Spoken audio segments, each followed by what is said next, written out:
তুই ঠিকই দেখছিস, এই 20খানা কোশ্চেন করে নিলে মাধ্যমিক 2026-এ গ্যাসের আচরণ থেকে তুই সব প্রশ্ন পেরে যাবি। ধামাকা শুরু করা যাক। হ্যালো এন্ড ওয়েলকাম সবাইকে আমার ইউটিউব চ্যানেল অ্যাডভেঞ্চার একাডেমির আরো একটা নতুন ভিডিওতে। আমি তোমাদের মেন্টর সৈকত দাস। তোরা প্রত্যেকে জানিস অ্যাডভেঞ্চার একাডেমি তোদেরকে মাধ্যমিক 2026 ভৌত বিজ্ঞানে 100তে 100 পাওয়ার জন্য তৈরি করে দিয়েছে। আমি তোকে গ্যারেন্টি দিয়ে বলেছিলাম তুই আমার চ্যানেলটাকে প্রথম থেকে শেষ পর্যন্ত ফলো কর, আর ধামাকা ব্যাচটাকে ফলো কর। অ্যাডভেঞ্চার একাডেমি ধামাকা ব্যাচ দো ভাই দোনো তাওয়াহি, যারা দুটোকে একদম নিজের চোখ কান নাক বন্ধ করে অন্ধভাবে ফলো করে নিয়েছে, তারা এবার বুঝতে পেরেছে আমি কি বলেছিলাম। যারা শুধুমাত্র ইউটিউবে পড়েছে, আমি তাদেরকেও অনেক কিছু প্রোভাইড করেছি। তারাও আস্তে আস্তে বুঝে গেছে অ্যাডভেঞ্চার একাডেমি কি বলেছিল আর সে কথাটা রেখেছে কি রাখেনি।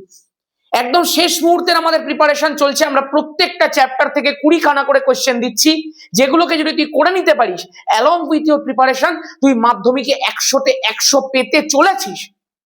এমসিকিউ, ভিএসকিউ, এসকিউ সব আমাদের চ্যানেলের মধ্যে করে দেওয়া আছে। যদি নতুন হয়ে থাকিস অবশ্যই চেক করিস এবং চ্যানেলটাকে অবশ্যই একটু সাবস্ক্রাইব করে দে। সাবস্ক্রাইবার কিন্তু বাড়ছে না, হয় সবই হয়ে যাচ্ছে, খুব দুঃখ লাগছে। চল প্রথম প্রশ্ন। একটা কথা শুধু বলে রাখি, যেহেতু এই যে প্রশ্নগুলো আছে বা এই যে ভিডিওগুলো আছে 20টা করে কোয়েশ্চেনের, যেগুলো আগে অনেকগুলো আমি দিয়ে দিয়েছি, প্লে লিস্টে আমি নিচে পেস্ট করছি, এগুলো অনেকে মাধ্যমিকের পরীক্ষার আগের দিন দেখবে। সেই কারণে আমি চেষ্টা করছি যতটা কম সময়ের মধ্যে পারা যায় প্রশ্নগুলোকে একবার জাস্ট ডিসকাস করে দিতে, কারণ এই সমস্ত প্রশ্ন আমি আগে তোদেরকে করিয়েছি। প্রথম প্রশ্নটা দেখে নাও, গ্যাস সম্পর্কিত চার্লসের সূত্রটি লেখো। যদি এইরকম প্রশ্ন তোকে দিয়ে দেয় তাহলে সেখানে তুই চার্লসের সূত্রে সেলসিয়াস স্কেলের রূপটাই লিখবি। আর যখনই কোনো সূত্র লিখতে দেবে সব সময় খেয়াল রাখবে সূত্রটা লেখার পরে তার গাণিতিক রূপটা তোমাকে অবশ্যই লিখতে হবে। তোরা প্রত্যেকে দেখ চার্লসের সূত্রকে জানিস, আমি এখানটায় জাস্ট চার্লসের সূত্রটা লিখে দিয়েছি যে নির্দিষ্ট চাপে, তোরা কেন বললাম বিষয়টা, চার্লসের সূত্র আর কিছুই না, আয়তনের সঙ্গে উষ্ণতার সম্পর্ক, তাই না? তোদেরকে আমি একটা এক্সাম্পল দিয়েছিলাম। ধর তুই গ্রামের দিকে থাকিস, তুই কলকাতায় এসছিস এবং তুই গেছিস হচ্ছে আমাদের কলকাতার নিউ মার্কেটে। নিউ মার্কেটে তুই কিছু একটা কিনতে গেছিস, গিয়ে দেখছিস তোর দোকানটার মধ্যে প্রচুর ভিড়, প্রচুর লোক আছে। তুই তখন কি করলি? তুই অপেক্ষা করতে না পেরে সামনে একটা কাঠ আর পকেটে ছিল দেশলাই, জ্বালালি কাঠটাকে সবার পেছনে পেছনে পেছনে পেছনে একটু একটু একটু একটু করে আগুন লাগিয়ে দিলি। যখনই আগুন লাগিয়ে দিলি সবার পেছনের উষ্ণতা বেড়ে গেল। যখনই উষ্ণতা বেড়ে গেল সবার হু হু করে ছুটতে থাকলো। যখনই ছুটলো তার মানে আয়তনটা বেড়ে গেল। তাহলে এর থেকে কি বোঝা যায়? যদি আমি উষ্ণতাকে বাড়িয়ে দিই গ্যাসের অণুগুলোর ছেঁকা লাগবে, আর গ্যাসের অণুগুলোর যদি ছেঁকা লাগে তাহলে অণুগুলো ছুটতে শুরু করবে। যদি অণুগুলো ছুটতে শুরু করে তাহলে গ্যাসের আয়তন বেড়ে যাবে। একদম পরিষ্কার কথা। তার মানে দাদা উষ্ণতা বাড়লে আয়তন বাড়ে, এটাই তো চার্লসের সূত্র। আমি বললাম একদম। 4টে রাশি ছিল ভাই, একটা পি মানে গ্যাসের চাপ, একটা ভি মানে গ্যাসের আয়তন, একটা ডাব্লু মানে গ্যাসের ভর, আর একটা টি মানে গ্যাসের উষ্ণতা। আমি তোকে শিখিয়েছিলাম যদি যে কোনো দুজনের মধ্যে সম্পর্ক থাকে তাহলে বাকি দুজন ধ্রুবক থাকে। চার্লসের সূত্রের মধ্যে ভি এবং টি এর মধ্যে সম্পর্ক, তাহলে পি আর ডাব্লুটা ধ্রুবক থাকে। ওই জন্যই দেখ লেখা হয় প্রথমেই ধ্রুবক। স্থির চাপে দেখ স্থির চাপ, নির্দিষ্ট ভরের ওই দেখ নির্দিষ্ট ভর। একদম ক্লিয়ার। কোন গ্যাসের আয়তন প্রতি 1 ডিগ্রি সেন্টিগ্রেড উষ্ণতাকে বৃদ্ধি বা হ্রাসের জন্য তার 0 ডিগ্রিতে যে আয়তন ছিল তার 1/273 অংশ বৃদ্ধি বা হ্রাস পায় যথাক্রমে। এই যে জিনিসটা রয়েছে এটা মানেটা কি দাদা? সূত্রটা তো আমরা পড়েছি, সূত্রটা আমরা লিখতেও পারি, কিন্তু এর মানেটা কি? আমি দত্তকে বলছি তুই ধরে নে 0 ডিগ্রি সেন্টিগ্রেড উষ্ণতা কোনো একটা গ্যাসের আয়তন V0। এখন তোকে যেমনি বলা আছে তুই 1 ডিগ্রি সেন্টিগ্রেড উষ্ণতাকে বৃদ্ধি কর, আমি হ্রাস না করে বৃদ্ধি করছি। তাহলে 0 ডিগ্রি ছিল, আমি যখন 1 ডিগ্রি বৃদ্ধি করলাম তাহলে উষ্ণতা হয়ে গেল 1 ডিগ্রি সেলসিয়াস। 0 ডিগ্রিতে আয়তন V0 থাকলে 1 ডিগ্রিতে আয়তন V1 হবে। এবার তুই আমাকে একটা কথা বল, আমি টেম্পারেচার বাড়িয়েছি তাহলে আয়তনটা আমার কি হওয়ার কথা? দাদা বেড়ে যাওয়ার কথা। আমি বললাম ভেরি গুড, তার মানে V1 is greater than V0, তাই তো? একদম সহমত প্রত্যেকে আমার সাথে। এইবার আমাকে একটা কথা বলতো, এই V1 এর মান কত হবে? বললাম এই তো দাদা সূত্রের মধ্যেই বলে দেওয়া আছে। বললো কি? না V1 এর মানটা হবে যেটা আমার V0 ছিল সেটা তো থাকবেই। আমি বললাম কেন? না ধরো আমার গ্যাসটার আয়তন এতটা ছিল, আমি টেম্পারেচার বৃদ্ধি করলাম, এই আয়তনটা বেড়েই তো এতখানি হয়ে গেল, মানে আগে যে আয়তনটা ছিল সেটা তো আছেই, এটা তো আছেই, এর ওপরে কিছুখানি বেড়ে গেছে। তার মানে যেটা প্রিভিয়াসলি ছিল সেটা আমাকে লিখতেই হবে। এবার বেড়েছে কতটা না সেটাই আমি এবার প্লাস দিয়ে লিখবো, না কতটা বাড়বে না যেটা আগে ছিল, যেটা 0 ডিগ্রিতে আয়তন ছিল তার মানে গুণ 1 273 অংশ। দেখ ওটাই বলা আছে, স্থির চাপে নির্দিষ্ট ভরের কোনো গ্যাসের উষ্ণতা প্রতি 1 ডিগ্রি সেন্টিগ্রেড বৃদ্ধি বা হ্রাসের জন্য আমরা বৃদ্ধিটা ধরেছি। গ্যাসটা 0 ডিগ্রি সেন্টিগ্রেড উষ্ণতায় যে আয়তন থাকে, 0 ডিগ্রিতে ছিল এটা, এবার বাড়বে কতটা না 0 ডিগ্রিতে যে আয়তন থাকে তার মানে গুণ 1 273 অংশ যথাক্রমে বৃদ্ধি বা হ্রাস পায়। মানে উষ্ণতা বৃদ্ধি করলে বৃদ্ধি পায়, হ্রাস করলে হ্রাস পায়। ক্লিয়ার আছে? তার মানে এইটা হয়ে গেল 1 ডিগ্রিতে গ্যাসের আয়তন। দাদা এটা যদি নর্মাল জেনারেল কেসের ক্ষেত্রে করতে চাই তাহলে এখানে টি বসিয়ে দে, তাহলে ভিটি ইকুয়াল টু v0। দেখ 1 বসালে 1 বসছে, টি বসালে টি বসবে, v0 ইন্টু টি বাই 273। এটাই তো হচ্ছে চার্লসের সূত্রে সেলসিয়াস স্কেলের গাণিতিক রূপ। এগুলো লিখে পাশে পাশে অবশ্যই লিখতে হবে কোনটা কি। ঠিক আছে, চলো। বলছে 0 ডিগ্রি সেন্টিগ্রেড উষ্ণতায় কোনো গ্যাসকে উত্তপ্ত করলে তার চাপ ও আয়তন উভয়ই দ্বিগুণ হয়। গ্যাসের চূড়ান্ত উষ্ণতা কত হবে? খুব ভালো একটা প্রশ্ন, খুব ইম্পর্টেন্ট একটা প্রশ্ন, খুব সোজা একটা প্রশ্ন। তোরা প্রত্যেকেই জানিস এখানটায় উষ্ণতাও আছে, আবার চাপ আর আয়তন উভয়ই দ্বিগুণ হচ্ছে। আবার তোকে চূড়ান্ত উষ্ণতা চেয়েছে, মানে চাপও পরিবর্তন হচ্ছে, আয়তনও পরিবর্তন হচ্ছে, উষ্ণতাও পরিবর্তন হচ্ছে, তিনটে জিনিসই এখানে পরিবর্তন হচ্ছে। তাহলে আমি কি ফর্মুলা লাগাবো? P1 V1 by T1 equal to P2 V2 by T2। একদম পরিষ্কার কথা। তুই আমাকে একটা কথা বলতো, তোকে তো যেহেতু এখানে চাপ আয়তন কিছু বলে দেয়নি, তুই প্রাথমিক চাপ P1 টাকে P ধরে নে, প্রাথমিক আয়তন V1 টাকে V ধরে নে, প্রাথমিক উষ্ণতা দেখ তোকে দিয়ে দিয়েছে 0 ডিগ্রি সেন্টিগ্রেড, তুইও বুঝতে পারছিস বড় হাতের টি আছে মানে কেলভিনে নিয়ে যেতে হবে। তাহলে হয়ে গেল 273 কেলভিন। হয়েছে? তাহলে আমি এখানটা বসাই P V 273। এবার দাদা P2 কত হবে? আমি বলছি দেখ P2 তোকে বলেই দিয়েছে চাপ আর আয়তন উভয় দ্বিগুণ হয়, তার মানে P2 equal to 2P, V2 equal to 2V। তোকে বার করতে বলেছে T2 কত, বললাম বসিয়ে দিই তাহলে 2P 2V T2, গল্প শেষ।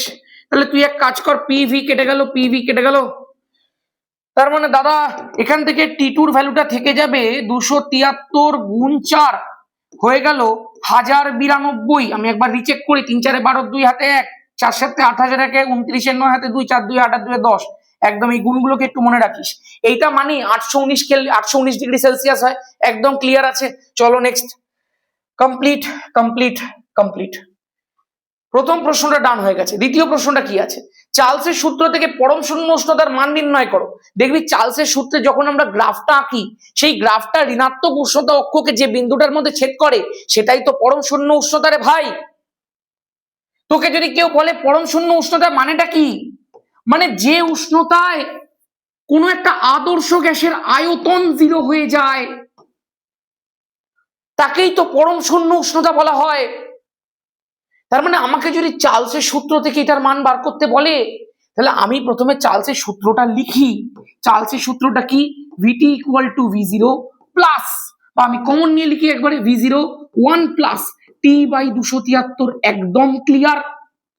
দাদা যদি আমি ধরে নিই এই টিটাই আমার পরম শূন্য উষ্ণতা, তাহলে পরম শূন্য উষ্ণতা টিতে আয়তনটাই তো ভিটি। আমি বললাম একদম একদম।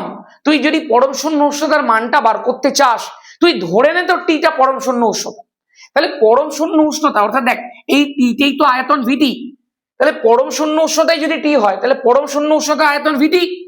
আর পরম শূন্য উষ্ণতা আয়তন তুই কত জানিস? তুই তো 0 জানিস। তাহলে তুই যদি টিটাকেই পরম শূন্য উষ্ণতা ধরিস তাহলে সেই পরম শূন্য উষ্ণতায় আয়তন ভিটিটা 0 হয়ে যাবে। একদম। তাহলে তুই ভিটির জায়গার মধ্যে 0 বসিয়ে দে, তাহলেই পেয়ে যাবি টি এর ভ্যালু, সেটাই তুই জানতে পারবি পরম শূন্য উষ্ণতার মান। তাহলে আমি বসিয়ে দিই 0 equal to V0 1 plus T by 273। এইবার 1 প্লাস টি বাই 273 এর ভ্যালু হয়ে গেল 0, টি বাই 273 এর ভ্যালু কত হয়ে গেল বল? -1। তাহলে টি এর ভ্যালু কত হয়ে গেল বল? -273। যেহেতু সেলসিয়াস স্কেলে করছি ওই জন্য ডিগ্রি সেলসিয়াস, গল্প শেষ। Finish finish finish. বলছে যখন বেলুনে বাতাস ভর্তি করা হয় তখন বেলুনের চাপ আয়তন উভয় বাড়ে, এখানে বয়েলের সূত্র লঙ্ঘিত হয় কিনা ব্যাখ্যা করো। হে বছরের শুরু থেকে পড়ছিস তাই না?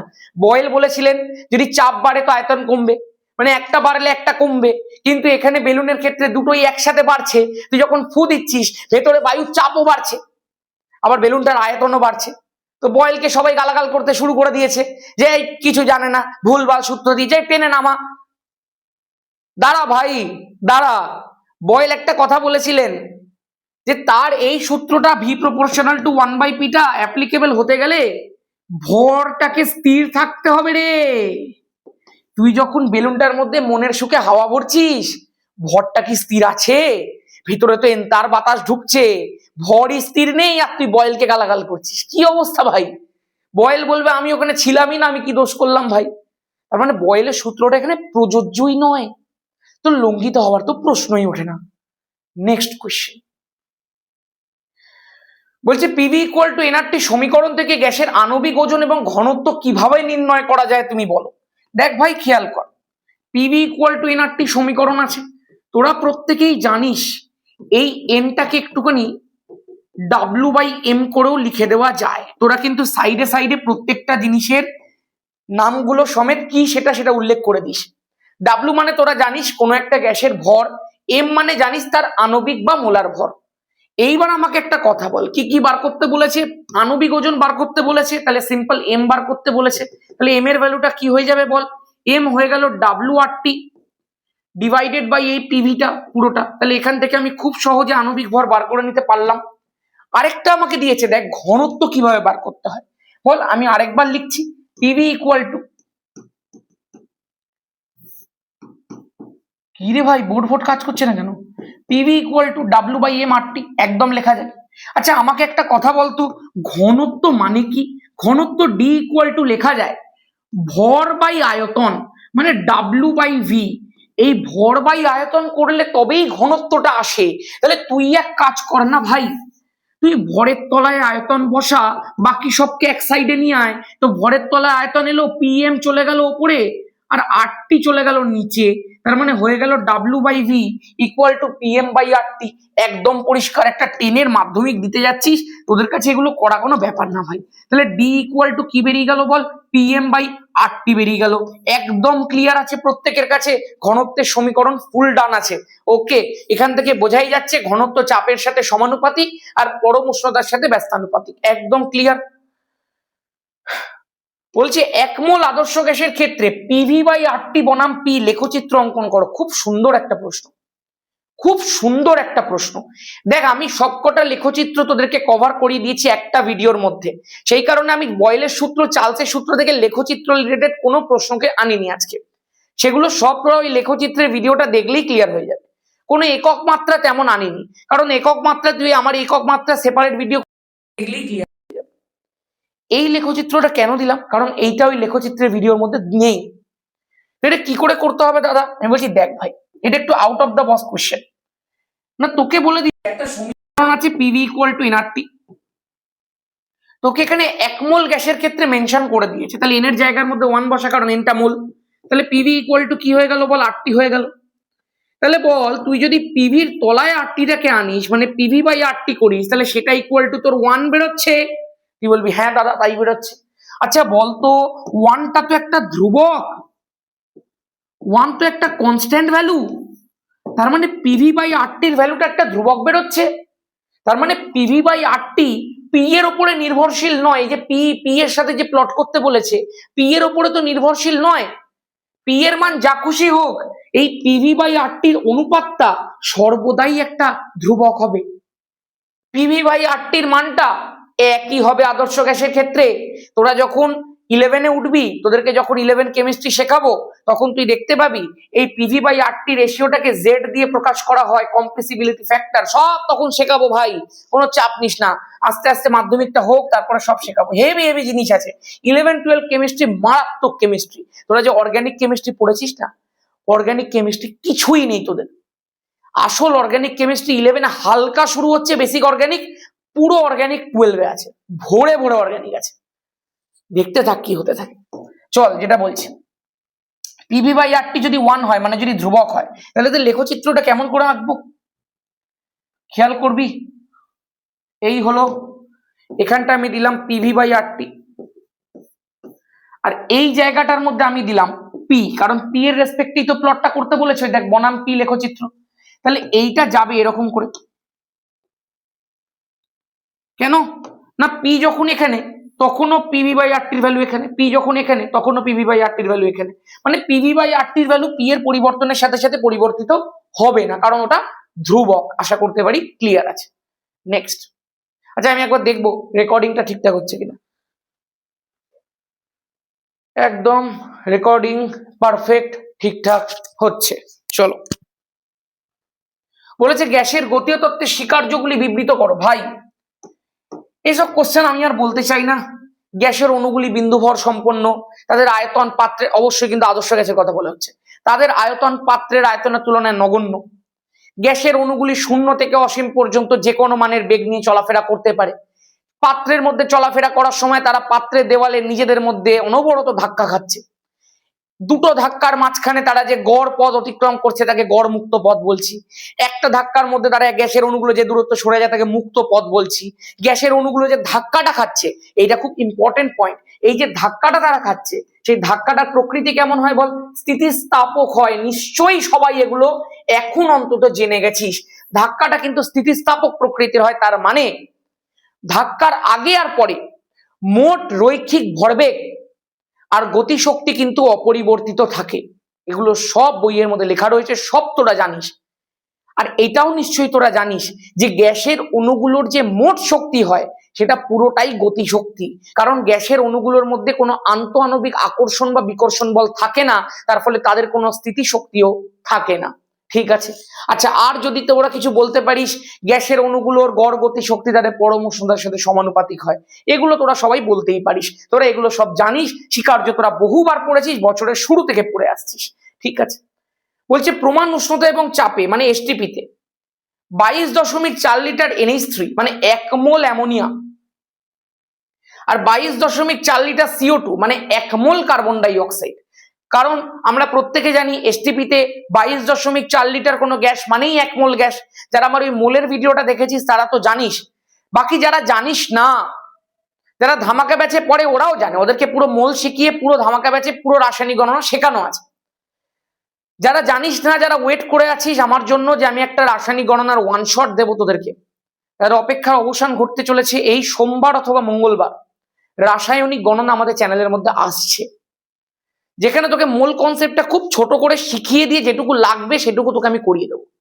এখন তোদের কাছে বেশি সময় নেই, আমি একদম সাজেস্ট করবো না 2-3 ঘন্টার ভিডিও এখন দেখার বসে বসে। উইথিন 1 আওয়ার, উইথিন 1.2 আওয়ার আমি জিনিসগুলোকে করিয়ে দেওয়ার চেষ্টা করব, পুরোটাকে পুরো কম্প্যাক্ট ভাবে। এবং তোরা জানিসও যে আমি একদম চেষ্টা করি কম্প্যাক্ট ভিডিও তৈরি করার, কোনো বাড়তি কথা নয়, কোনো বেশি কিছু নয়, কোনো উল্টো পাল্টা ইনফরমেশন নয় যেটা তোদের লাগবেই না। একদম কম্প্যাক্ট ভিডিও, একদম কম্প্যাক্ট নলেজ, 30 মিনিট 40 মিনিট 50 মিনিটের মধ্যে এমন কন্টেন্ট তোকে দিয়ে দিই যেটা হয়তো তুই 2-3 ঘন্টার মধ্যে নিজে বাড়িতে বসে পড়তিস। চল দেখ, তুইও বুঝতে পারছিস আমিও বুঝতে পারছি 22.4 লিটার মানে 1 মোল অ্যামোনিয়া দিয়ে দিয়েছে, আর 22.4 লিটার এখানেও মানে এখানেও 1 মোল কার্বন ডাই অক্সাইড দিয়ে দিয়েছে। বলেছে এদের মধ্যে অণুর সংখ্যা সমান হবে না পৃথক হবে? অবভিয়াসলি সমান হবে। 1 মোল যে কোনো গ্যাসের অণু যদি তুই ক্যালকুলেট করতে যাস দেখবি সেটা অ্যাভোগাড্রো সংখ্যক বেরোচ্ছে। তার মানে দুজনের মধ্যেই অ্যাভোগাড্রো সংখ্যক অণু আছে, কারণ অ্যাভোগাড্রো তো বলেছিলেন একই চাপ ও উষ্ণতায় সম আয়তন সকল গ্যাসে সমান সংখ্যক অণু বর্তমান, তার ফলে এটা কি হবে ভাই? সমান হবে। নেক্সট 4টে প্রশ্ন ডান। বলছে 3 মোল কোন আদর্শ গ্যাসের সমীকরণটি লেখো। এ আবার কি প্রশ্ন ভাই? যদি এই প্রত্যেকটা প্রশ্ন বিভিন্ন টেস্ট পেপার থেকে বিভিন্ন আগের কোশ্চেন ব্যাংক গুলো থেকে নেওয়া হয়েছে। 3 মোলের ক্ষেত্রে কি হবে? পিভি ইকুয়াল টু 3RT হয়ে যাবে, গল্প শেষ। তারপরে বলেছে আদর্শ গ্যাস আছে, হয়ে গেছে 10 গ্রাম হাইড্রোজেন গ্যাসের জন্য আদর্শ গ্যাসের সমীকরণ লেখো। দেখ ভাই, হাইড্রোজেন মানে হচ্ছে তার মোলার ভর হচ্ছে 2 গ্রাম পার মোল, তুই অস্বীকার করতে পারবি না কিন্তু ভাই। তোকে যখন 10 গ্রাম হাইড্রোজেন গ্যাসের জন্য আদর্শ গ্যাস সমীকরণ লিখতে বলেছে, তার মানে পিভি ইকুয়াল টু তোকে W/M করে নিতে হবে, কারণ ভর বলে দিয়েছে। এবার খেয়াল করে দেখ, পিভি ইকুয়াল টু ডাব্লুর ভ্যালুটা কত? 10 গ্রাম, এম এর ভ্যালুটা কত? 2, RT হয়ে গেল। 2 দিয়ে 10 কাটলো 5 হয়ে গেল, তাহলে PV equal to 5RT is the correct option. আশা করতে পারি ক্লিয়ার। গ্যাসের অণুগুলির সম্পূর্ণ শক্তি মানে এই ড্যাশ। নিচে কমেন্ট করে দিয়ে একটু আগেই বলে দিয়েছি, একটু আগে নিচে কমেন্ট করে দেবে, তাড়াতাড়ি করে 5 নাম্বার লিখে কমেন্ট করে দেবে প্রত্যেকে। নেক্সট প্রশ্ন, বাস্তব গ্যাসগুলি আদর্শ আচরণ থেকে বিচ্যুতির কারণগুলি লেখো। দুটি কারণ আছে ভাই। বলা হয়েছিল না যে গ্যাসের অণুগুলোর মধ্যে কোনো পারস্পরিক আকর্ষণ বল নেই আদর্শ গ্যাসের অণুগুলোর মধ্যে। আরেকটা বলা হয়েছিল গ্যাসের অণুগুলির আয়তন পাত্রের আয়তনের তুলনায় নগণ্য। বাস্তব গ্যাস এই দুটো কন্ডিশনকে মেনে নিতে পারেনি, বলেছে আমরা এই দুটো কন্ডিশন মানি না, এই দুটো কন্ডিশন ওই পুচকু আদর্শ গ্যাসগুলোর জন্যই থাক, আমরা এগুলোকে মানবো না, আমরা হচ্ছি মেন আর ওরা হচ্ছে কিড। বাস্তব গ্যাসগুলোর ক্ষেত্রে সসীম আয়তন আছে, মানে ওদের একটা নির্দিষ্ট আয়তন থাকবেই ভাই, ওদের মধ্যে পারস্পরিক আকর্ষণ বিকর্ষণ বলও আছে। তাহলে একটা হচ্ছে সসীম আয়তন আর একটা হচ্ছে আন্ত আণবিক আকর্ষণ বল। এই প্রশ্নগুলো পড়ছি, সঙ্গে সঙ্গে কোনো টেস্ট পেপার, এই কোনো সহায়িকা, কোনো নোটস, সেগুলো থেকে এই প্রশ্নগুলোকে একবার জাস্ট রিড করে নে, বই থেকে রিড করে নে, তোর হয়ে যাবে পড়া, আর কিচ্ছু তো লাগবে না। বাকি তোর তো প্রিপারেশন এতদিন ধরে করেইছিস, যেখানেই পড়ছিস, যদি কেউ ধামাকা ব্যাচে পড়িস, সব অঙ্ক টঙ্ক সব করেছিস তোরা, তো ব্যাস আর কি আছে ভাই। শর্ট কোশ্চেন তোদেরকে আমি করিয়ে দিয়েছি। এসটিপিতে NH3 এবং CO2 মধ্যে কোনটির ঘনত্ব বেশি? খুব সুন্দর একটা প্রশ্ন, খুব সুন্দর একটা প্রশ্ন। দেখ তোরা প্রত্যেকে জানিস ঘনত্বের সমীকরণ একটু আগে বেরিয়ে গেল PM/RT। কোথায় বেরোলো দাদা? বললাম এই তো দেখ, এই দেখ ঘনত্বের সমীকরণ PM/RT বেরিয়েছে। তাহলে এই যে তোর PM/RT বেরিয়েছে, তোকে এসটিপি কন্ডিশন মেনশন করে দিয়েছে, তো তার মানে চাপ সেম হয়ে যাবে, উষ্ণতা সেম হয়ে যাবে, আর তো তোর এমনি সেম। তো তিনটেই যদি তো ধ্রুবক হয়, তাহলে D প্রপোর্শনাল টু M লেখা যায়? তুই বললি একদম লেখা যায়। M মানে কি? আণবিক ভর। তার মানে তুই কি দেখতে পাচ্ছিস বল আমাকে? তুই দেখতে পাচ্ছিস আণবিক ভর বা মোলার ভর যত বাড়ে ঘনত্ব তত বাড়ে। একদম ক্লিয়ার। তুই বল NH3 ক্ষেত্রে মোলার ভর কত? NH3 ক্ষেত্রে মোলার ভর নাইট্রোজেনের 14, হাইড্রোজেনের 3 হয়ে গেল 17। CO2 ক্ষেত্রে কত? কার্বনের 12, অক্সিজেনের 16 গুণ 2 32, 32 12 হয়ে গেল 44। তাহলে যার ক্ষেত্রে মোলার ভর বেশি তার ক্ষেত্রেই ঘনত্ব বেশি। তাহলে কোনটার ঘনত্ব বেশি হবে? কার্বন ডাই অক্সাইডের ঘনত্ব বেশি হবে। আশা করব ক্লিয়ার আছে। 7, -3°C উষ্ণতায় কিছু পরিমাণ গ্যাসের আয়তন 750 সিসি। একই চাপ, আচ্ছা একই চাপে উত্তপ্ত করাতে ওর আয়তন 1 লিটার হয়ে গেল। মানে একটা বিষয় খেয়াল করে দেখিস, আমি তোকে বলেছিলাম এই গ্যাসের আচরণের অঙ্কগুলোর মধ্যে চাপ আর আয়তনের একক ডিফারেন্ট সিস্টেমে হতেই পারে, বাট খেয়াল রাখ চাপের দুটো ইউনিট যেন তুই সেম রাখিস, আয়তনের দুটো ইউনিট যেন তুই সেম রাখিস। কি বলছো দাদা? আমি তোকে দেখাচ্ছি, তুই এখানে একটুখানি মন দিয়ে দেখ। তোকে বলে দিয়েছে -3°C উষ্ণতায়, তো -3° মানে তোকে প্রাথমিক উষ্ণতাটা দিয়ে দিয়েছে। তাহলে উষ্ণতা আমি T1 লিখি। -3°C বললে তো হবে না ভাই, একই চাপে কথাটা মেনশন করে দিয়েছে। একই চাপ মানে এখানে চার্লসের সূত্রের কথা বলেছে।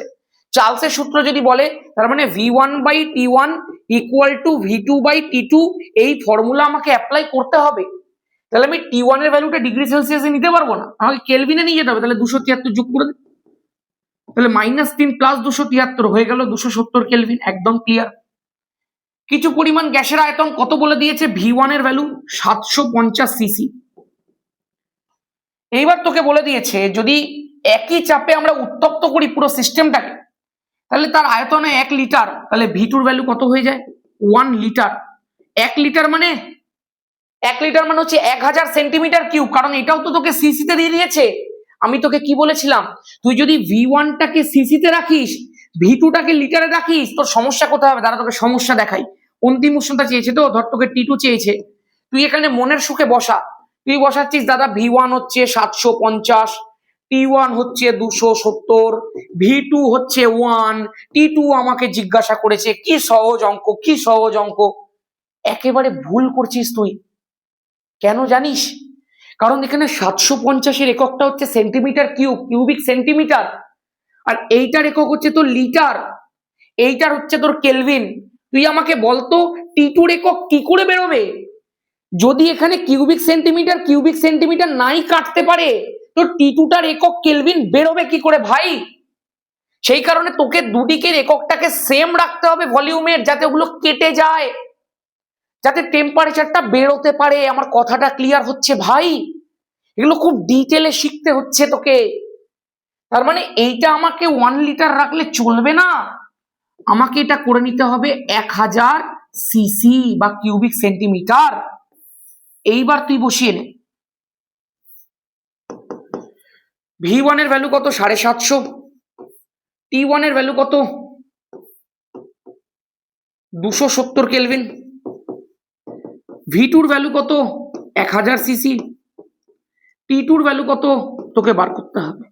এইবার তুই খেয়াল কর, সিসি দিয়ে সিসি কাটলো, তার মানে T2 এর একক কেলভিন ইজিলি বেরিয়ে যাবে।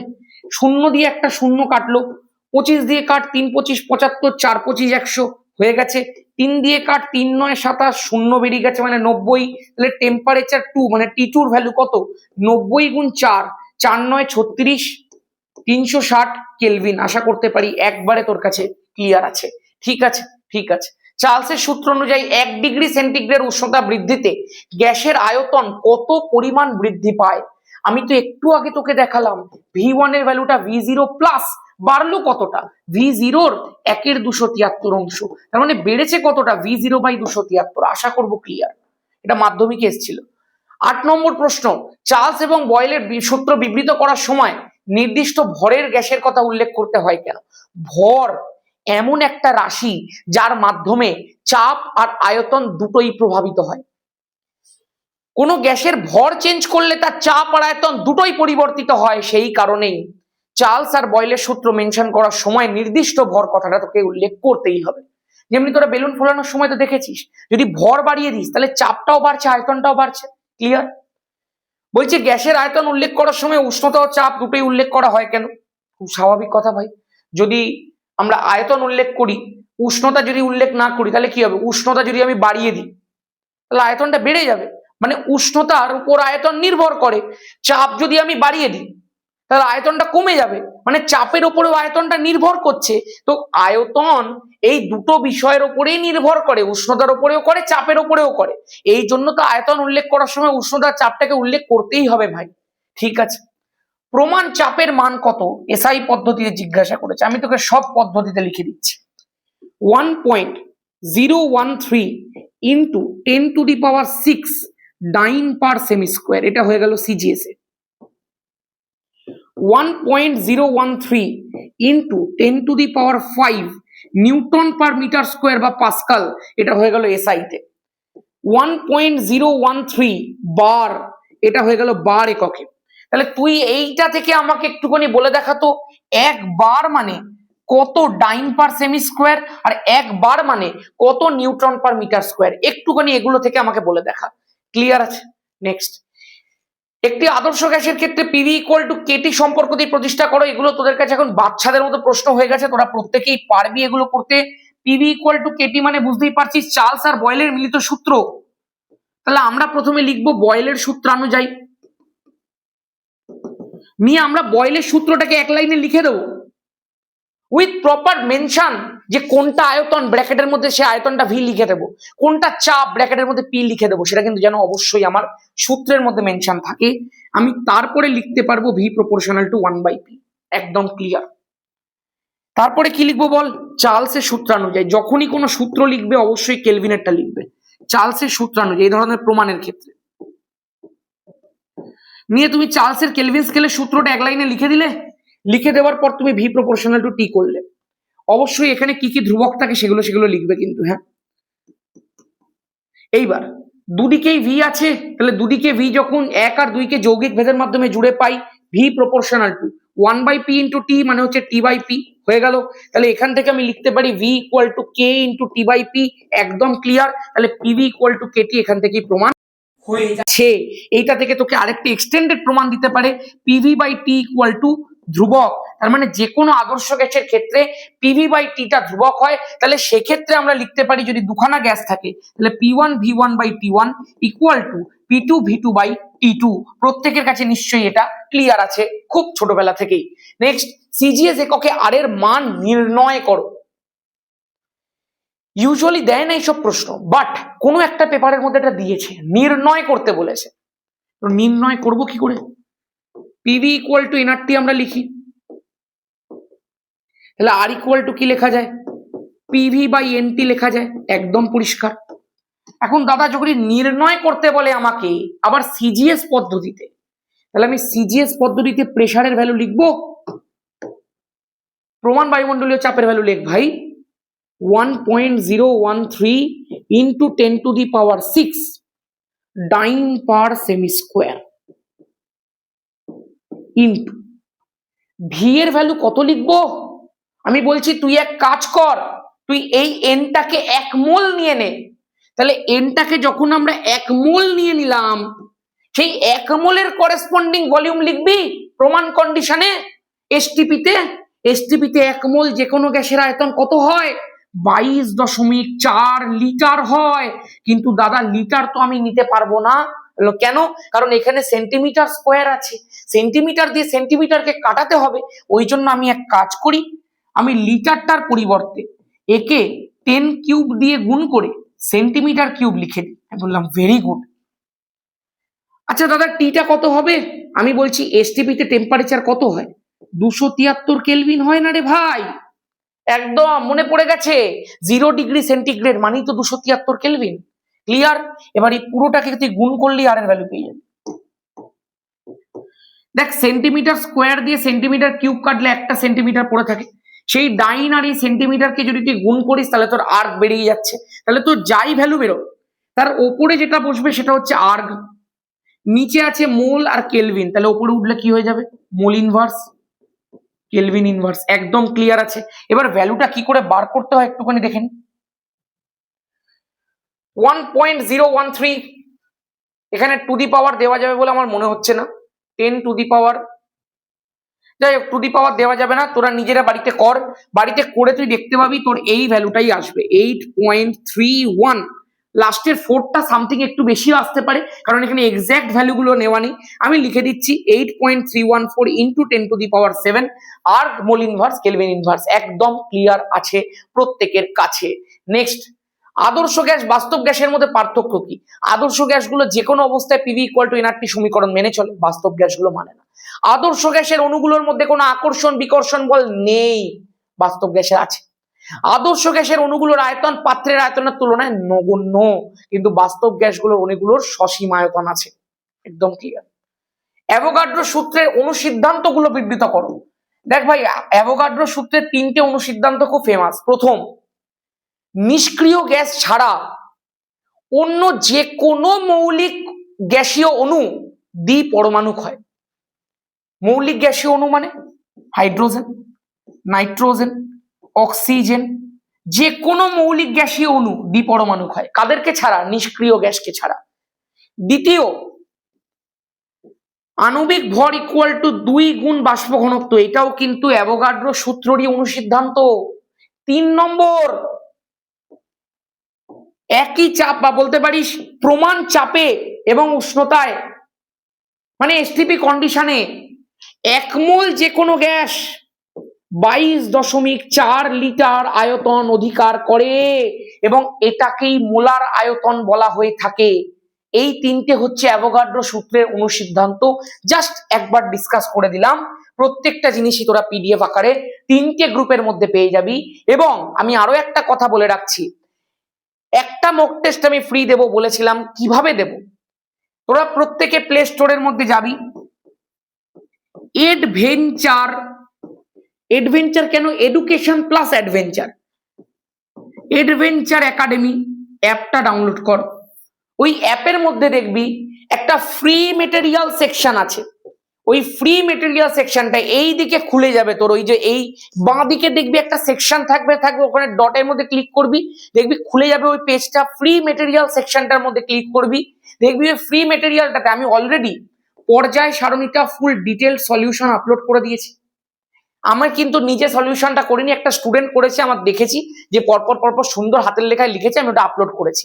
পর্যায় সারণী থেকে একটা ফ্রি পিডিএফ আছে, আমি ওই ফ্রি পিডিএফটা সব গ্রুপের মধ্যে দিয়েছিলাম, ওইটাও আমি ওখানে আপলোড করে দেবো, ওইটাও তুই পেয়ে যাবি। আর কি দেব, তাপের পিডিএফটা ওখানে আপলোড করব, তুই ওখান থেকে পেয়ে যাবি। একটা গোটা 90 মার্কসের সেট উইথ অ্যান্সার আমি আপলোড করব, ওটাও তুই পেয়ে যাবি। ঠিক আছে, চলো তড়িতের পিডিএফ আমি রেডি করব, রেডি করে দিয়ে দেবো। গ্যাসের আচরণের পিডিএফ রেডি করব, দিয়ে দেবো। সব একই জায়গাতে দেবো, অ্যাডভেঞ্চার একাডেমি অ্যাপ, তার free material section, free material সেকশনে তুই পরপর পরপর সব পেয়ে যাবি। ঠিক আছে, ঠিক আছে, হ্যাপি। চলো, বলেছে উষ্ণতার কেলভিন স্কেল আর সেলসিয়াস স্কেলের মধ্যে কোনটা অধিক মৌলিক? অবশ্যই at any day any time kelvin scale is more মৌলিক। কেন? কারণ কেলভিন স্কেলের যেটা 0 কেলভিন, ওটা শুধু কেলভিন স্কেলের 0 নয় ভাই, ওটাই মহাবিশ্বের সব থেকে ন্যূনতম টেম্পারেচার -273 ডিগ্রি সেন্টিগ্রেড, মানে পরম শূন্য উষ্ণতার কেলভিন ভার্সন। ক্লিয়ার? ক্লিয়ার।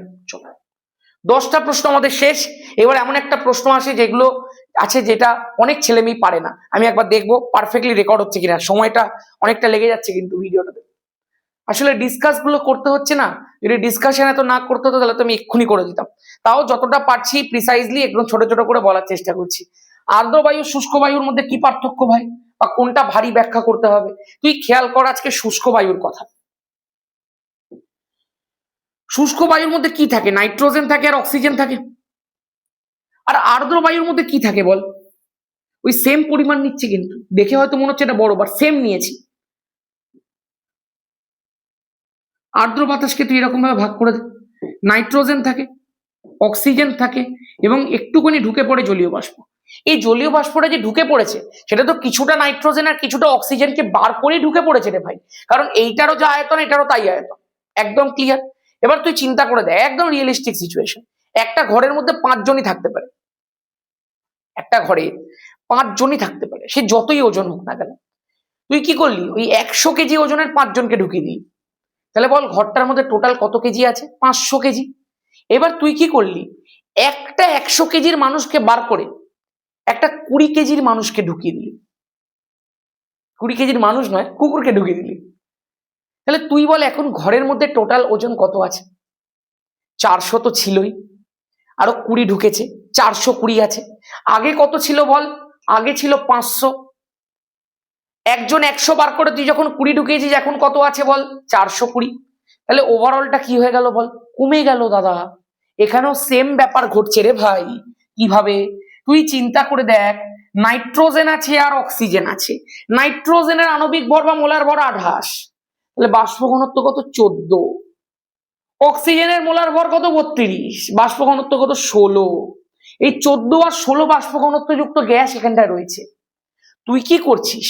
তার পরিবর্তে কিছুটা 14 কিছুটা 16কে ঠেলে বার করে জলীয় বাষ্প ঢুকাচ্ছিস। যে জলীয় বাষ্পের হচ্ছে 18 যদি মোলার ভর হয়, তার মানে বাষ্প ঘনত্ব 9। তার মানে কিছুটা 14 কিছুটা 16 বাষ্প ঘনত্ব যুক্ত গ্যাসকে ঠেলে বার করে তার পরিবর্তে ঢুকছে যে বাষ্প ঘনত্ব যুক্ত গ্যাসটা, তার বাষ্প ঘনত্ব 9। তার মানে এগুলোর থেকে কম। তার মানে ওভারঅল গ্যাসটার ভর কমে গেল। এই জন্যই যেটা আর্দ্র বাতাস আছে সেটা শুষ্ক বাতাসের থেকে হালকা হয়। একদম ক্লিয়ার। বাস্তব গ্যাসগুলি কখন আদর্শ গ্যাসের মতো আচরণ করে পুরো প্রমাণ করে দেখিয়ে দিয়েছিলাম তোদেরকে ইউটিউবে।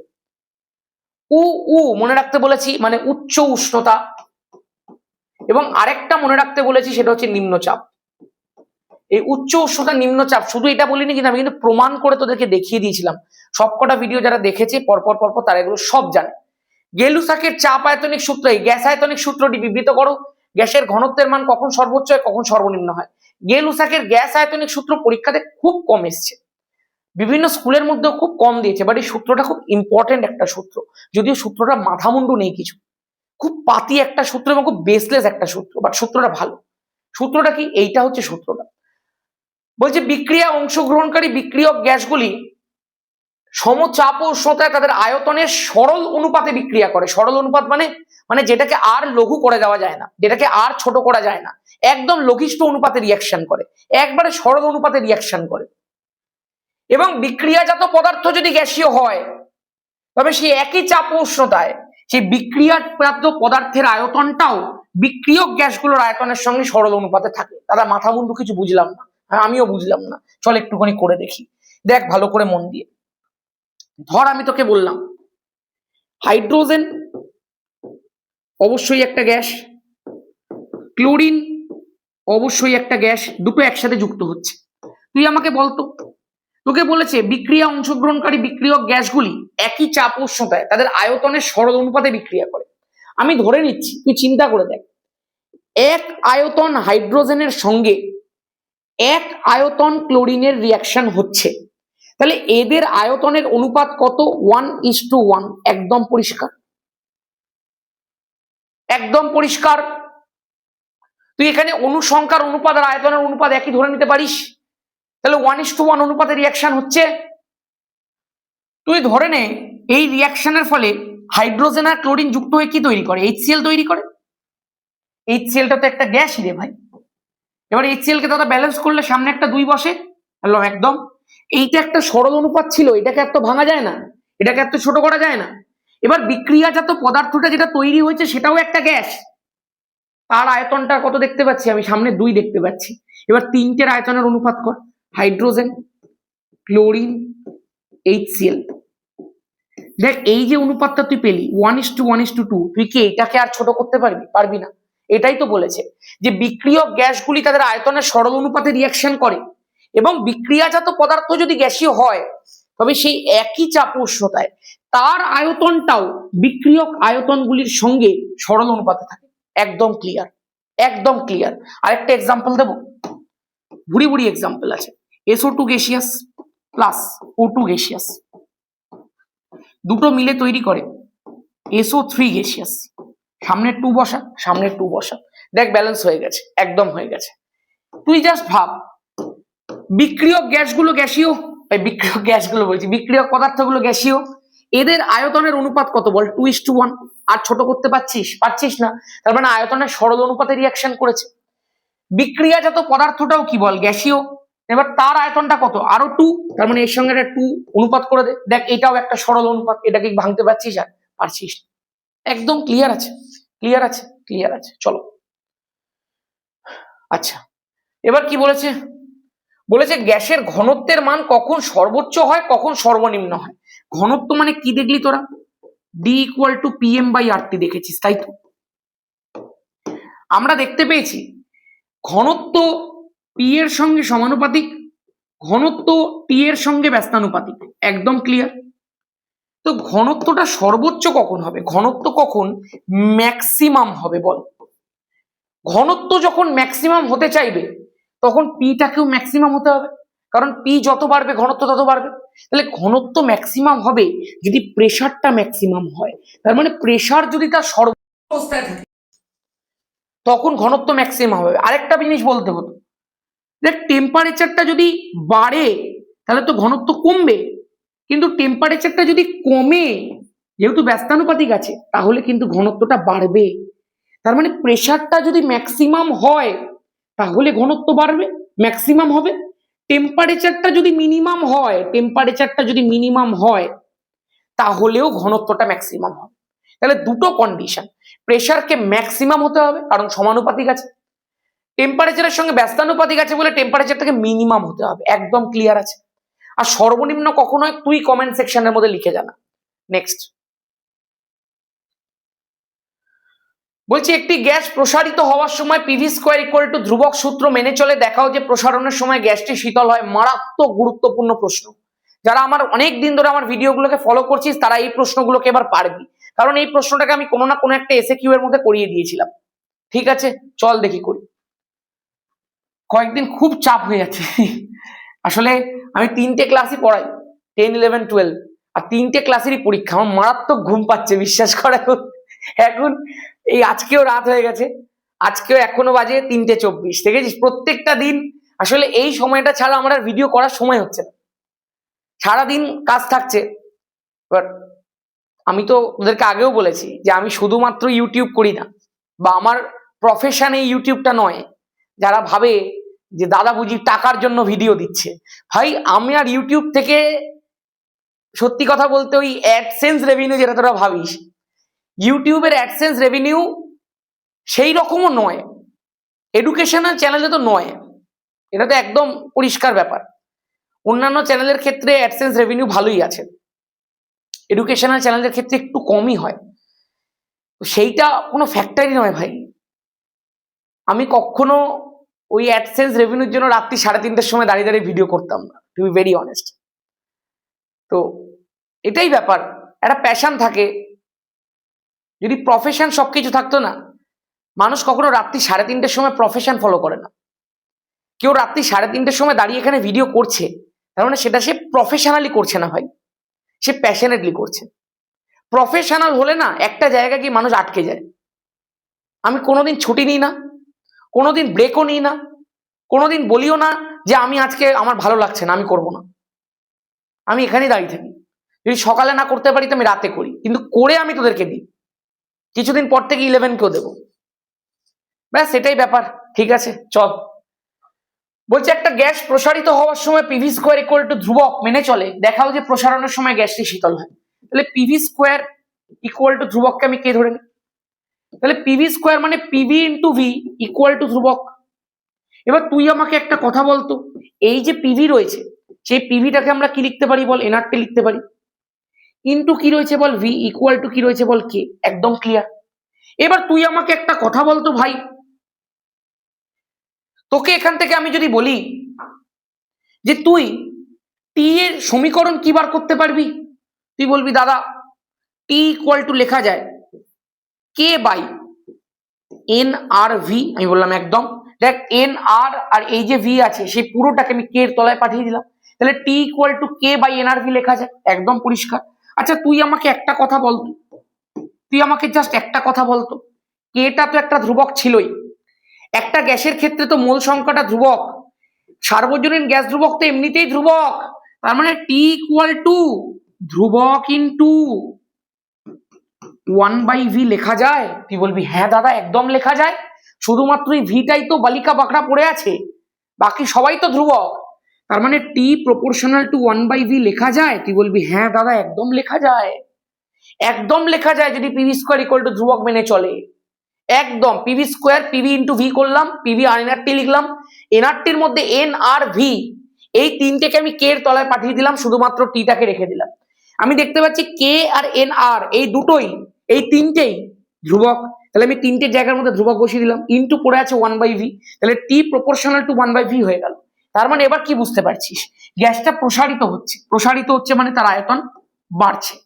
এবার যদি আয়তনটা বাড়ে তাহলে টেম্পারেচারটা কি হবে? টেম্পারেচারটা কমছে, স্বাভাবিক ব্যস্তানুপাতিক আছে, তো আয়তন বাড়লে টেম্পারেচার কমছে, তার মানে গ্যাসটা শীতল হচ্ছে, একদম পরিষ্কার। অ্যাভোগাড্রো সংখ্যার মান নির্ণয় কে করেছিলেন? আরে ভাই বিজ্ঞানী মিলিকান করেছিলেন। নেক্সট, ফারেনহাইট স্কেলে পরম শূন্য উষ্ণতার মান নির্ণয় করা। পারবি না রে ভাই। C/5 ইকুয়াল টু F-32/9 বসা, সি এর জায়গাতে -273°C বসা, divided by 5 equal to F-32/9 কর, সমীকরণ এদিক ওদিক কর, গুণফুন কর, এফ এর ভ্যালু বের কর। -459.4 আমি লিখে দিচ্ছি তোকে, এফ এর ভ্যালুটা বেরোবে -459.4 ° ফারেনহাইট, তাই না? তাহলে এটাই হচ্ছে ফারেনহাইট স্কেলে পরম শূন্য উষ্ণতার মান। 30°C 300 কেলভিন বলবোই না ধুর। পরম শূন্য উষ্ণতাকে পরম বা চরম কেন বলা হয়? কারণ হচ্ছে পরম, দেখ ব্যাপারটা বুঝে দেখ, পরম শূন্য এর মানেটা কি? এর মানে হচ্ছে পরম স্কেলের শূন্য। পরম শূন্য উষ্ণতা যেটা আছে -273°C, সেটা মানেই তো 0 কেলভিন। আর এই কেলভিন স্কেলটাকে আমরা কি স্কেল বলি? পরম স্কেল বলি। পরম স্কেলের যেটা শূন্য সেটাই তো পরম শূন্য উষ্ণতা, এই জন্য নামটা তার পরম শূন্য। আরেকটা বিষয় আছে, এটা যেহেতু পুরো মহাবিশ্বের সব থেকে লোয়েস্ট টেম্পারেচার, এই জন্য একে পরম শূন্য বলা হয়।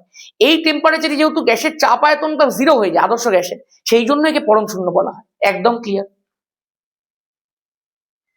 15 নম্বর প্রশ্ন বলছে এসটিপিতে এন সংখ্যক নাইট্রোজেন অণু যদি ভি লিটার আয়তন অধিকার করে, তবে এসটিপিতে n/2 সংখ্যক কার্বন ডাই অক্সাইড অণু কত আয়তন অধিকার করবে? এই নিচে কমেন্ট করো, অ্যাভোগাড্রো সূত্র লাগাও, মুখে মুখে ক্যালকুলেশন করবে, হয়ে যাবে, গল্প শেষ হয়ে যাবে। তো 1 সেকেন্ডের প্রশ্ন।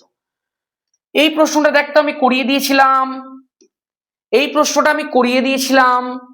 বলেছি এসটিপিতে দুটি গ্যাস এত ml এবং এত ml আয়তন অধিকার করে, গ্যাস দুটির মোলার ভরের অনুপাত কত? অ্যাভোগাড্রো ফর্মুলা লাগাও।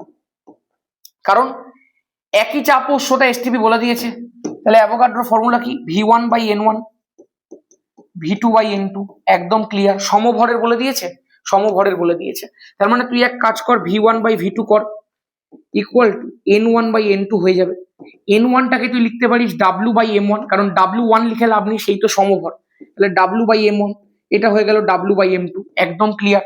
তাহলে তুই এখান থেকে যেটা পাচ্ছিস, M2 উপরে উঠলো, M1 নিচে নামলো, W কেটে গেল, ঠিক আছে। তার মানে V1/V2 ইকুয়াল টু M2/M1 হয়ে গেল। তুই V1 এর ভ্যালু জানিস, V2 এর ভ্যালু জানিস, V1/V2 করে দে, তুই M2/M1 এর ভ্যালু পেয়ে যাবি, তাহলে তুই মোলার ভরগুলোর অনুপাত পেয়ে গেলি। খুব সহজ বিষয়। নেক্সট, বয়েলের সূত্রের সত্যতা যাচাইয়ের জন্য প্রয়োজনীয় পাম্প কে নির্মাণ করেন? রবার্ট হুক করেছিলেন। খুব কম চাপে কোন গ্যাসটি বয়েলের সূত্র মেনে চলে? হাইড্রোজেন গ্যাস মেনে চলে। 11-এ গিয়ে শেখাবো। চার্লসের সূত্রে 1/273 ভগ্নাংশটি কি নামে পরিচিত? স্থির চাপে গ্যাসের আয়তন প্রসারণ গুণাঙ্ক নামে পরিচিত, বা আয়তন প্রসারণক অনেকে বলে থাকে। হয়ে গেছে। পিভি ইকুয়াল টু W/M টি সমীকরণে এম এর একক কি? এমটা তো মোলার ভর, মোলার ভর মানে গ্রাম পার মোল। আচ্ছা, আরেকটা বেসলেস প্রশ্ন, অ্যাভোগাড্রো সূত্রের সাহায্যে গেলুসাকের সূত্রটি বিবৃত করো। বলবো না বেসলেস, প্রশ্নটার প্রমাণটা খুব আজব ধরনের, খুব আজব ধরনের। তুই ধরে নে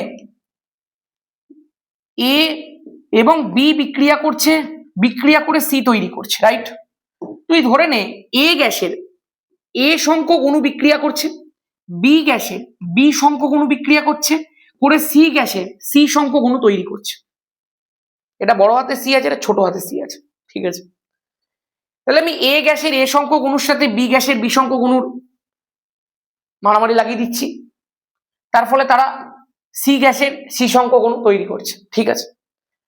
আমি এগুলোর আয়তন বার করার চেষ্টা করব, কারণ আমাদের তো গেলুসাকের গ্যাস আয়তনিক সূত্রের মধ্যে তো আয়তনের অনুপাত বার করতে হয়, যে বিক্রিয়ক গ্যাসগুলোর আয়তনের অনুপাতটা একটা সরল অনুপাতে থাকে।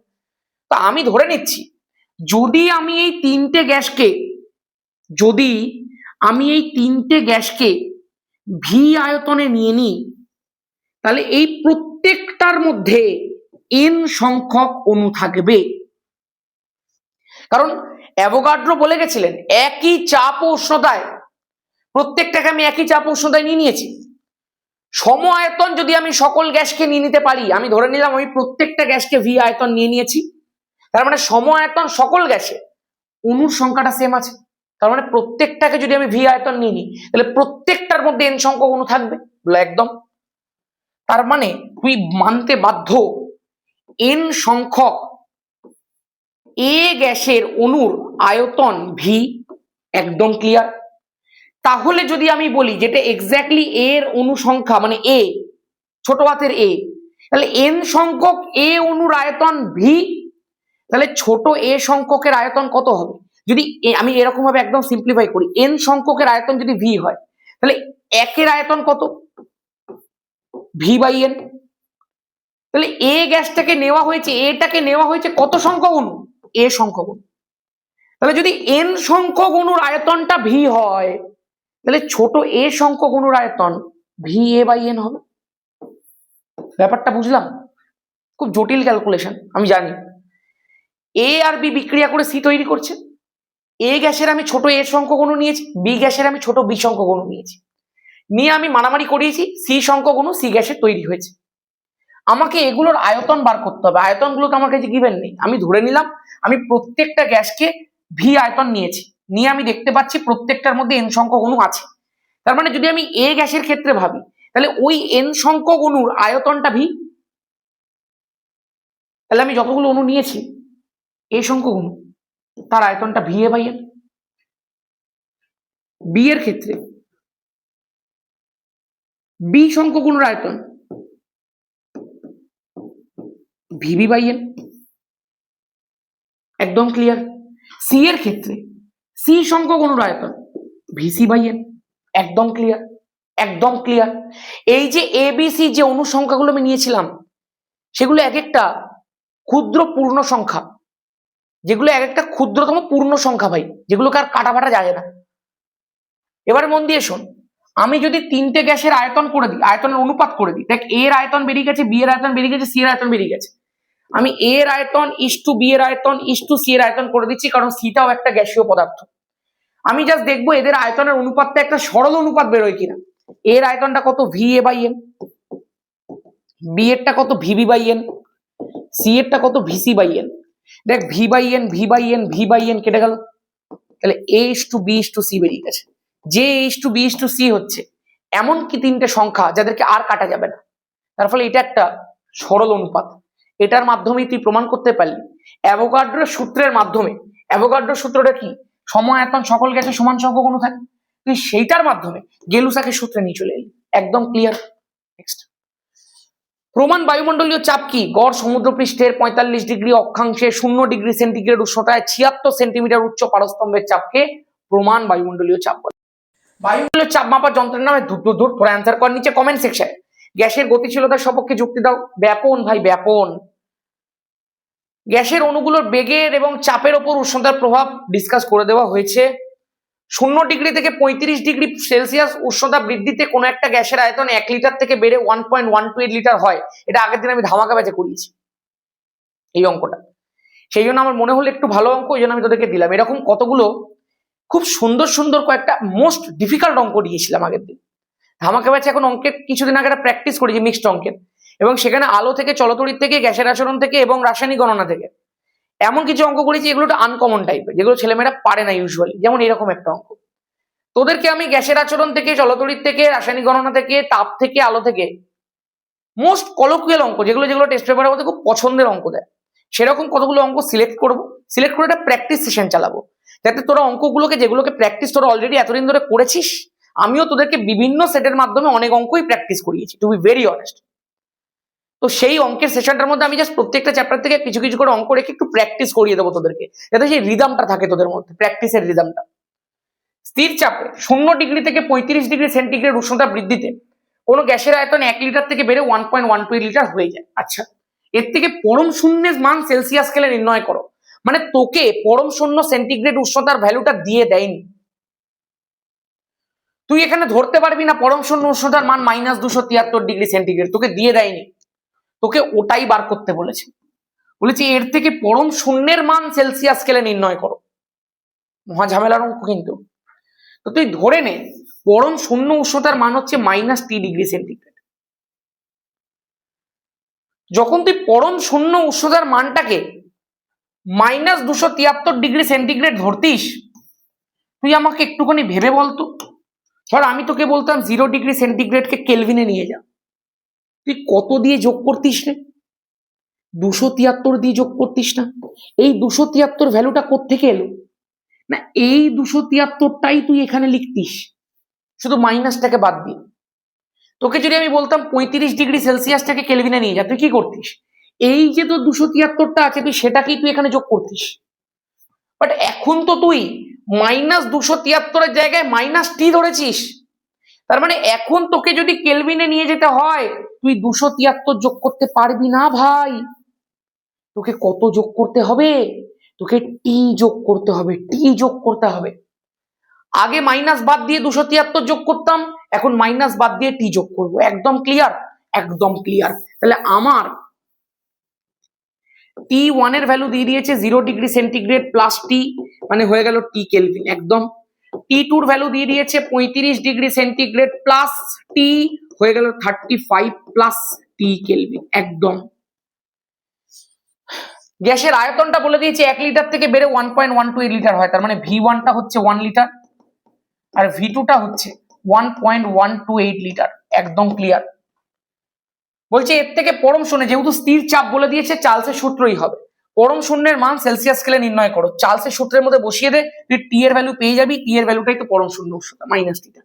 তাহলে V1/T1, V2/T2।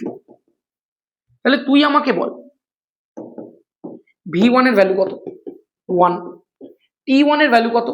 T। V2 এর ভ্যালু কত? V2 এর ভ্যালু কত? V2 এর ভ্যালু হচ্ছে 1.128। T2 এর ভ্যালু কত বল? 35 প্লাস টি। এবার গুণ কর, 35 প্লাস টি ইকুয়াল টু 1.128।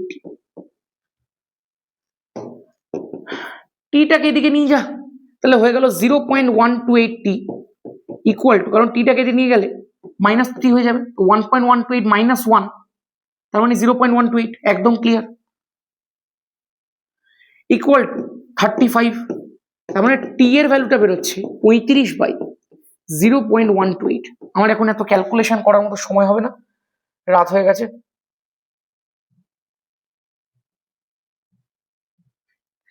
35/0.128, 273.4 সামথিং বেরোচ্ছে। ওই মাইনাস, ওই মাইনাস তো দেওয়া যাবে না, ওই 273.4ই তুই ধরে নে, মোটামুটি ওরকমই বেরোবে। তাহলে এখান থেকে আমি যদি তোকে বলি পরম শূন্য উষ্ণতার আমি কত ধরেছিলাম -3°C।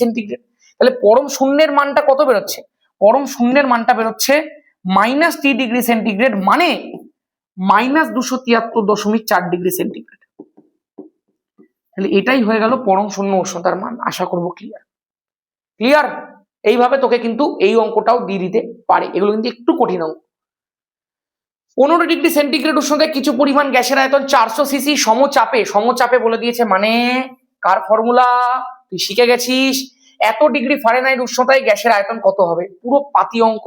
জাস্ট ফারেনহাইট দিয়ে দিয়েছে, তোকে ওটাকে সেলসিয়াসে প্রথমে কনভার্ট করতে হবে, তারপরে কেলভিনে কনভার্ট করতে হবে। এইটুকুই তোর কাছে সমস্যা। তুই জানিস তোর ফর্মুলা তোর কাছে ক্লিয়ার। ফর্মুলাটা কত না C/5 ইকুয়াল টু F - 32/9। তাহলে তুই এখান থেকে সি বার করে নে না। F - 32 মানে 68 - 32 করলে কি হবে, 6 3 মানে 36 হয়ে গেল বাই 9, তাহলে কাটলাম 4 হয়ে গেল। সি এর ভ্যালুটা কত হয়ে গেল বল, 20°C হয়ে গেল। তো তোর কাছে দুটো সেন্টিগ্রেড ভ্যালু আছে, V1 এর ভ্যালু সিসি তে দিয়ে দিয়েছে, তাহলে V2 এর ভ্যালুটাও সিসি তে বের করে নে। T1 গুলো তোর কাছে দেওয়া রয়েছে, V1/T1 V2/T2। কোথায় সমস্যা ভাই? বয়েলের সূত্রের লগ পি বনাম লগ বি লেখচিত্র আগের দিনের লেখচিত্রের ভিডিওটার মধ্যে তো পরিষ্কার করে করিয়ে দিয়েছি।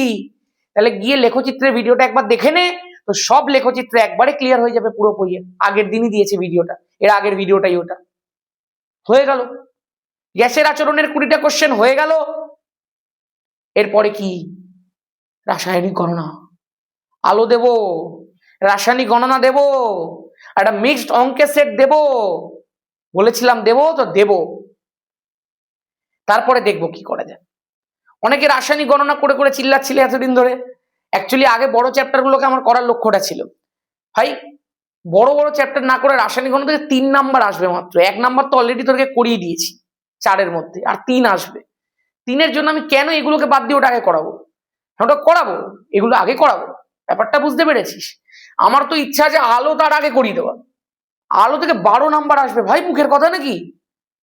আলো যদি আমি করানো আছে, ধামাকা ব্যাচের 2টো ক্লাস আমি ইউটিউবের মধ্যে ফ্রি দিয়েছিলাম আলোর, আমার যতদূর মনে পড়ছে, পার্ট 1 পার্ট 2। ব্যাস এটাই আর কি, আর কিচ্ছু না। এবার তোকে একটা কথা বলি,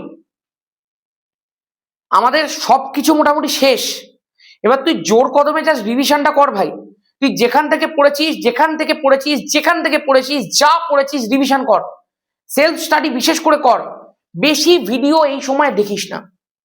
হ্যাঁ, যেগুলো তোরা রিকোয়েস্ট করছিস, যেগুলো দিতে হবে তো ঠিক আছে দিয়ে দেবো, বাট এমনটাও নয় যে তুই সারাদিন ধরে শুধু ভিডিও দেখছিস, সারাদিন ধরে শুধু তুই এর ক্লাস ওর ক্লাস তার ক্লাস করছিস। এগুলো করিস না ভাই, সেলফ স্টাডি কর।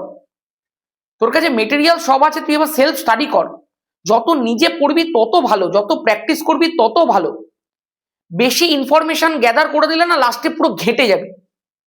সেই কারণে এবার একটু কম্প্যাক্ট করে নে, বেশি দিন আর বাকি নেই।